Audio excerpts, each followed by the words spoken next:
also wanted to try St. Louie de Montford consecration to Our Lady. And I decided to do that because in 2018, when I got my job in the call center, I did not take it like thinking that I was going to stay there for so long, but I didn't get anything else, and then I landed up going bankrupt. So basically, if I hadn't had help and support from my family and my godmother, I would not have been able to manage. And this has been going on since I sold my place. First of all, I didn't want to sell my place at Rosewell Gardens, but I could not manage anymore because I was only getting small short-term contracts through the banks. And unfortunately, they were not given the approval to keep me. All my managers liked me at HSBC, at BMO, but they were not able to make me permanent. And the attacks kept getting stronger and stronger. It kind of started, first of all, with this tracking, which I didn't like. And then when I was taking my courses for the New Testament, I kept falling. I had 3 falls. And I think it was just too much pressure because I was working and studying. And then when I lost my place, that was devastating. So when I moved here, the guys that were moving me, I hired 2 men and a truck. They said to me, "Your sheets are threadbare."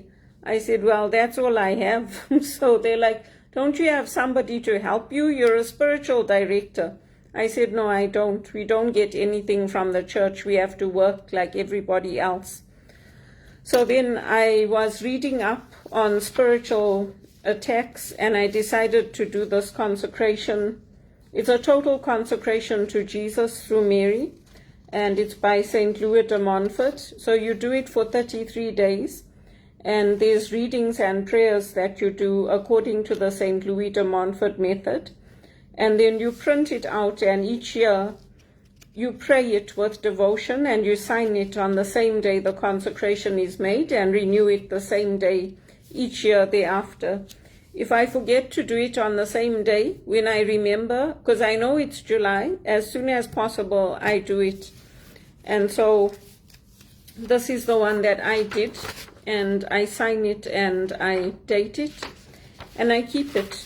And yeah, it's just a protection, and it's placing myself under the mantle of Our Lady and St. Joseph. The St. Joseph's consecration, I did that. I had bought a book and I had done that one, so I renew both the same day.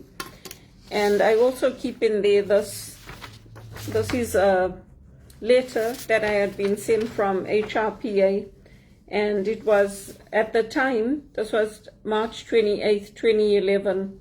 It says, "Dear Belinda, due to the overwhelming success of the comprehensive introduction to project management course that you took in February 2010, the HRPA has adopted the course as an ongoing certificate program. As a member of the inaugural course, we would like you to accept this certificate for your hard work. Thank you for being a part of this exciting new program. On behalf of HRPA's Professional Development Department." And it was from Polina Sipinska. She was the Professional Development Coordinator at the time. So I used to do project coordination in the banks and project management. So I keep them together because that was when my work in banking stopped in 2018. So I keep it together, and I pray for a blessing over my work and over my health. And all of my worldly possessions are now consecrated to Our Lady. My employment, my possessions in my home, everything I own is consecrated to Jesus through Our Lady. And so it's all under His care. Even my unemployment, bankruptcy, everything is consecrated to Jesus, and all my good works, so that Jesus can bring good out of it. So I thought I'd share that and show you. And yeah, I do it every year since 2019.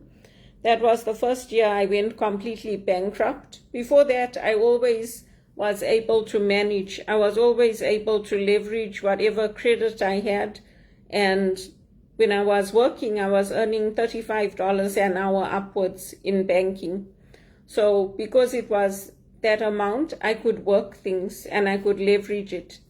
But without that extra support that I got from my mother and my godmother, I would not have been able to manage. And like everybody, I'm looking to leave Canada if possible. There are many people looking to leave. And for me, I'm looking to go back to Zimbabwe and to have the kind of life that I've worked for. Not this ongoing unemployment, short periods of contracts, and then you're sitting at home. Or if you can get a job, it's like minimum wage, like in the call center, and then you're stuck there because it's a flat organization and very few people get those opportunities to move up. So that's even what they told me. Like they told me at Teleperformance, they can only consider me for lateral moves. So I applied for other things. I applied for supervisor roles. I applied for the JUMP program to go into management. I applied for HR director roles, HR manager roles, training positions. They didn't consider me for any of those. So it's not like I don't have the skills and the credentials and the experience. So it's all under Our Lady, under her mantle, and it's all consecrated to the Lord. Every aspect of my life, my sickness, my health, everything is consecrated to Jesus. So I thought I'd share that for today. I forgot to do it this year, so I did it today, and I signed it and backdated it. And I keep it. Then every year I take it out and I renew it and I place myself under her care. Because over here in Toronto, things are very bad. You can see from the internet, Toronto's become drug infested. It's become a place of trafficking. And Vancouver too. It's the liberal policies have led to this. So yeah, for me, I want to go home. I want to go back to Zimbabwe now, and I'm applying for jobs there, and I'm telling all the schools because that's where I would like to work, in the schools, or even if it's a company, it's okay.